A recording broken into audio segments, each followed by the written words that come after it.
بسم اللہ الرحمن الرحیم۔ پہلا سوال ہے جی، دیور کا بھابھی کے لیے موت ہونا، دیور کو بھابھی کے حق میں موت قرار دیا گیا ہے، اس کا مطلب بتا دیں۔ عبد المنان صاحب انڈیا سے۔ جی بالکل آپ نے صحیح کہا، صحیح حدیث ہے۔ آپ صلی اللہ علیہ وسلم سے پوچھا گیا افرأیت الحمو، یا رسول اللہ آپ دیور کے بارے میں حکم بتائیں، یعنی پردے سے متعلق۔ حمو عربی میں صرف دیور کو نہیں کہتے بلکہ شوہر کے جتنے بھی مرد رشتہ دار ہیں ان سب کو دیور کہا جاتا ہے۔ شوہر کا چچا، شوہر کا خالو، اور جو بھی آج کل جتنے بھی مرد رشتہ دار ہیں نا، شوہر کے کزن، وہ سب اس میں داخل ہیں۔ دیور سب سے پہلا مصداق ہے اس کا۔ تو نبی صلی اللہ علیہ وسلم نے فرمایا الحمو موت، حمو موت ہے۔ کیا مطلب؟ ہم سے جو دیور ہے اس سے پردے کا حکم اتنا ضروری ہے، یعنی اس سے احتیاط اتنی ضروری ہے جس سے جتنا موت سے بچنا ضروری ہے۔ آج ہمارے گھروں میں بھابھیوں کا دیور سے پردہ ہی ختم ہو گیا، جیٹھ سے پردہ ہی ختم ہو گیا، بالکل وہی ہندوانہ رسومات ہمارے گھر میں آ گئی ہیں۔ اور بہنوئی سے پردہ ختم ہو گیا، یعنی سالی کا بہنوئی سے پردہ ختم ہو گیا، بھابھی کا دیور سے پردہ ختم ہو گیا۔ تو یہ بالکل ناجائز ہے، حرام ہے۔ قرآن مجید نے جو رشتہ دار بیان کیے نا جن سے پردہ فرض ہے اور جن کے سامنے عورت زینت اختیار کر سکتی ہے، ان کی بڑی ڈیٹیل قرآن نے بیان کی ہے۔ سورہ حجاب میں بھی، سورہ نور میں بھی آپ اٹھا کے دیکھ لیں، اتنی ڈیٹیل سے اللہ نے حکام بیان کیے کہ عورت اپنے والد کے سامنے آ سکتی ہے، لا جناح علیہن فی آبائہن ولا ابنائہن، اپنے بیٹوں کے سامنے، بیٹوں کے اپنے جو ہے وہ دامادوں کے سامنے، پوری ڈیٹیل اللہ نے، بھتیجوں کے سامنے، بھانجوں کے سامنے۔ تو یہ ڈیٹیل اللہ نے اسی لیے بیان کی ہے کہ تاکہ عورت کو محرم رشتوں کا پتہ چل جائے اور پتہ چل جائے کہ اس کے علاوہ سارے نامحرم ہیں۔ تو اس لیے اللہ کا واسطہ اپنے گھروں میں پردے کا نظام پیدا کریں۔ ہاں یہ ضرور ہے کہ یہ جو حدیث میں آتا ہے الحمو موت، دیور ایسے جیسے موت، تو اس کا مطلب یہ نہیں ہے کہ دیور سے بہت شدید پردہ کیا جائے کہ بالکل سر کے بال سے لے کے پاؤں کے ناخن تک، تو یہ مطلب نہیں ہے، کیونکہ جوائنٹ فیملی میں یہ ممکن نہیں ہے۔ اگر آپ کا گھر چھوٹا ہے اور دیور ساتھ رہتا ہے تو پھر جوائنٹ فیملی میں یہ پاسبل نہیں ہے کہ بھابھی جو ہے وہ 24 گھنٹے وہ برقع پہن کے رہے۔ ظاہر ہے اس میں جب گھر میں ایک ساتھ رہتے ہیں تو اس طرح سے پردہ کرنا ناممکن ہوتا ہے۔ تو اس لیے اس میں فقہا نے قرآن و سنت ہی کو سامنے رکھ کر جو گنجائش دی ہے، وہ گنجائش یہ دی ہے کہ اگر بھابھی دیور کے ساتھ جوائنٹ فیملی میں رہتی ہے، جوائنٹ فیملی میں نہیں ہے پھر تو ایک الگ بات ہے، لیکن اگر جوائنٹ فیملی میں رہتی ہے تو پھر بھابھی کے لیے لازم نہیں ہے کہ وہ 24 گھنٹے وہ سر سے کے بال سے لے کے پاؤں کے ناخن تک اپنے آپ کو ڈھانک کے رکھے اور جو ہے وہ عبایا ہر وقت پہن کے رکھے، بلکہ اتنا پردہ کافی ہے کہ بھابھی صاحبہ ہر وقت، یعنی جب دیور گھر میں موجود ہوں تو سر پہ کوئی موٹی سی چادر رکھیں۔ دیور کا جب گزرنا ہو تو دیور صاحب کو چاہیے تھوڑا سا کھنکار دیں، ایسے کر دیں یا اطلاع دے دیں کہ میں آ گیا ہوں، تاکہ بھابھی صاحبہ اپنا تھوڑا سا گھونگٹ جو ہے وہ چہرے کے آگے کر دیں اور دیور صاحب گزر جائیں وہاں سے۔ تو اتنا پردہ کافی ہے۔ پھر بھی نہ چاہتے ہوئے بھی اگر غلطی سے دیور کی نظر بھابھی کے چہرے پہ پڑ جاتی ہے یا کبھی آمنا سامنا ہو جاتا ہے تو وہ اللہ کی طرف سے معاف ہے۔ تو بعض فقہا نے اس کی بھی اجازت دی ہے کہ اگر برتن دھوتے ہوئے کبھی کلائی کھل جائے اور کلائی پہ نظر پڑ جائے غلطی سے تو وہ بھی معاف ہے، اس میں بھی اس کی بھی گنجائش دی ہے، کیونکہ خواتین کو برتن دھوتے ہوئے اپنی کلائیاں کھولنی پڑتی ہیں، تو اس کی بھی گنجائش بعض حضرات نے دی ہے۔ تو اس لیے اگر جوائنٹ فیملی ہے تو الحمو موتن کا مطلب یہ کہ بھابھی نے دیور سے پردہ لازمی کرنا ہے، یعنی اس میں بہت احتیاط کرنی ہے۔ پردہ کرنے میں، پردے کا حکم اس میں معاف نہیں ہو جاتا۔ کرنا کیسے ہے وہ دوسری اس کی تفصیل الگ ہے، وہ ایسے کرنا ہے کیونکہ ما جعل علیکم فی الدین من حرج، اللہ نے دین میں حرج نہیں پیدا کیا۔ اب ظاہر ہے صحابہ کرام کے اگر کبھی جوائنٹ فیملی ہوتی ہے اسلاف میں تو ایسا نہیں ہوتا تھا کہ بھابیاں برقع پہن کے بیٹھ جائیں، تو اس میں پھر یہی ہے کہ وہ پراپر طریقے سے پردہ کر لے، سر پہ چادر رکھ لے، اور دیور نے گزرنا ہے، جیٹھ نے گزرنا ہے، تھوڑا سا کھنکار لیں اور یہ تھوڑا سا گھونگٹ آگے کیا، وہ گزر گئے اپنا کام جو بھی ہے۔ اور اگر کبھی جیسے سفر سے آئے دیور صاحب کو کھانا وانا رکھنا ہے سامنے، دیور کی اپنی وائف موجود نہیں ہے یا وہ کما رہا ہے، تو بھابھی تھوڑی احتیاط کے ساتھ جو ہے سر پہ چادر ڈال کے کھانا بھی سامنے پیش کر سکتی ہے۔ دیور میں کوئی بھی چاہیے اپنی نظر کی حفاظت کرے، بھابھی کے چہرے پہ نظر نہ ڈالے نہ جسم پہ، بلکہ اپنے چہرے کو، اپنی نظر کو ذرا جھکا کے رکھیں، اور بھابھی جو ہے اگر کبھی دیور کو ضرورت ہو تو کھانا سامنے رکھ کے چلی جائے۔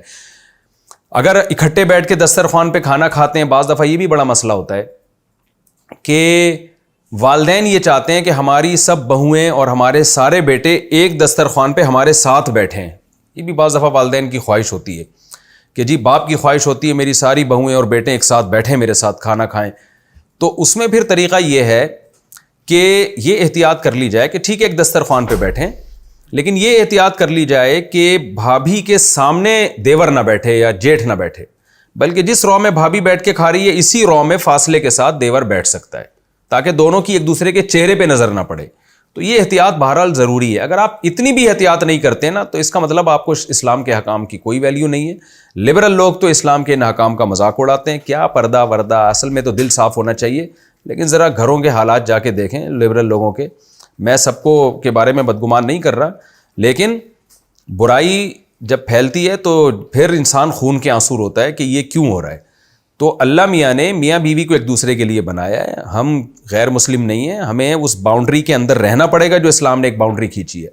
لوگ آج کہتے ہیں ایک گھر کے اندر رہ کے کیسے پردہ ہو سکتا ہے دیور اور بھابھیوں میں.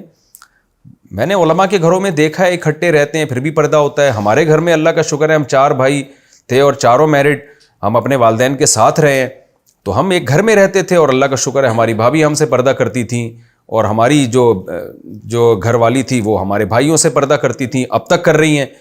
تو جوائنٹ فیملی میں ہم نے رہ کے دکھایا الحمدللہ، اور بہت سارے گھروں میں ہم نے دیکھا ہے جوائنٹ فیملی میں رہ کے بڑے آرام سے بھابیاں دیوروں سے اور جیٹھ سے پردہ کر لیتی ہیں. اگر آپ چاہیں، نہ چاہیں تو پھر اس کا کوئی علاج نہیں.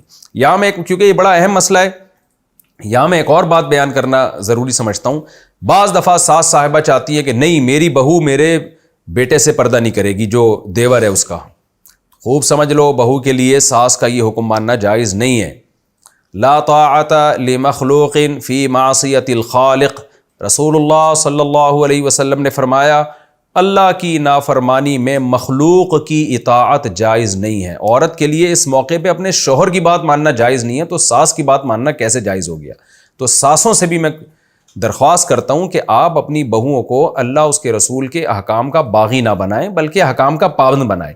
اگر آپ کی بہو آپ کے بیٹے سے جو اس کا جیٹھ یا دیور ہے اس سے پردہ کر رہی ہے تو آپ تعریف کریں، ماشاءاللہ اللہ نے مجھے بڑی نیک بہو دی ہے جو پردے دار ہے. اس میں آپ یہ نہ کریں کہ جی وہ دیکھو یہ ہوں بڑی اپنے آپ کو حسینہ سمجھتی ہے. ایسے تانے ملنا شروع ہو جاتے ہیں. بعض دفعہ دیور اور جیٹھ کی طرف سے بھابھیوں کو تانے ملتے ہیں، یہ پتہ نہیں اس طرح کے تانے دے رہے ہوتے ہیں، یہ بڑی حسینہ آ گئی ہمارے گھر میں جو اپنے آپ کو منہ چھپا کے بیٹھی ہوئی ہے. ہمیں تو باہر بہت عورتیں، ہم تو پتہ نہیں کتنی عورتیں چھوڑ کر آتے ہیں جو ہمیں لفٹ کراتی ہیں، ہم ان کو لفٹ نہیں کراتے تو ہم اس کو دیکھ کے کیا کریں گے. اس طرح نا طنز کر رہے ہوتے ہیں. تو دیور اور جیٹھ اگر کلمہ پڑھا ہوا ہے انہوں نے، مسلمان ہیں، تو آپ کی بھابھی اگر آپ سے پردہ کر رہی ہے تو آپ تعریف کریں، ماشاءاللہ جی اللہ نے ہمیں بڑی نیک بھابھی دی ہے جو ہم سے پردہ کرتی ہیں. تو اس پہ اللہ کا شکر ادا کریں. تو اس لیے ساس سسر ان کو بھی میں اللہ اس کے رسول کا حکم پہنچا رہا ہوں کہ اگر آپ کی بہو آپ کے دیگر بیٹوں سے پردہ کرتی ہے شکر ادا کریں. دیور اور جیٹھ سے بھی میں گزارش کر رہا ہوں کہ میں کون ہوتا ہوں، اللہ اس کے رسول کا آرڈر سنا رہا ہوں آپ کو کہ اگر آپ کی بھابھی آپ سے پردہ کرتی ہے خوشی منائیں اس پہ کہ اللہ نے ہمیں نیک بھابھی دی ہے، اس سے ہمارے گھر کا ماحول ٹھیک ہوگا. اور بھابھیوں سے بھی میں ایک بات کہتا ہوں کہ آپ پردے کے نام پہ یہ نہ کریں کہ اپاہج بن کے کمرے میں بند ہو کے بیٹھ جائیں اور کام کاج میں ہاتھ بٹانا ہی چھوڑ دیں. یہ بھی شکایتیں آتی ہیں کہ جی چونکہ خاتون صاحبہ پردہ کر رہی ہیں دیور اور جیٹھ سے، لہذا انہوں نے کمرہ بند کے اندر کنڈی لگا کے بیٹھ گئی اور پتہ نہیں کہاں غائب ہو گئی ہیں. وہ کسی کام میں اجتماعی دعوت ہو رہی ہے، بھائی سب بھابیاں ہاتھ بٹا رہی ہیں تو آپ بھی ہاتھ بٹائیں، ساری بہویں آ رہی ہیں کام کر رہی ہیں تو آپ بھی کام کرنی. جی میں تو پردہ کرتی ہوں. تو پردے کو آپ کام میں رکاوٹ نہ سمجھیں، کام سارے کرنے آپ نے، گھر کے اجتماعی کاموں میں سب مل جل کے کام کرتے ہیں. تو آپ کچن میں جائیں، کچن میں دیور گھستے ہیں تو پھر غلط ہے، پھر آپ کا حق ہے کہ آپ کنڈی لگا کے آپ کچن میں بیٹھ جائیں، سوری کچن میں نہیں اپنے کمرے میں بیٹھ جائیں. تو لیکن اگر ایسا نہیں ہے، دیور اور جیٹھ تھوڑا سا نظروں کا خیال کرتے ہیں، اب تو آپ کی ذمہ داری ہے کہ آپ کچن میں جائیں، ساری بہوؤں کے ساتھ مل کے آپ بھی کام کرائیں. پہلے زمانے میں آبادی ہوتی تھی، بچے ہوتے تھے، بہویں بھی ہوتی تھیں، اب تو ایک آدھی بہو ہوتی ہے ہر گھر میں. وہ ساری رونقیں ہی ختم ہو گئی. فیملی پلاننگ والوں نے تو پورا خاندانی نظام کا ہی بیڑا غرق کر دیا. تو لیکن بہرحال اگر 2-4 بہویں ہیں تو آپ بھی ان سب کے ساتھ مل کے کام کاج کروائیں. اور جو ہے تو میں نے بتایا کہ سر پہ چادر رکھنے کا اہتمام کریں اور دیور کے سامنے چہرہ کھول کے نہ بیٹھیں. تو نہ پردے کو کام میں رکاوٹ سمجھیں اور نہ کاموں کو پردے میں رکاوٹ سمجھیں. اس طرح سے شریعت کا حکم پہ بھی عمل ہو جائے گا اور ہمارا گھریلو جو نظام ہے وہ بھی انشاءاللہ باقی رہے گا۔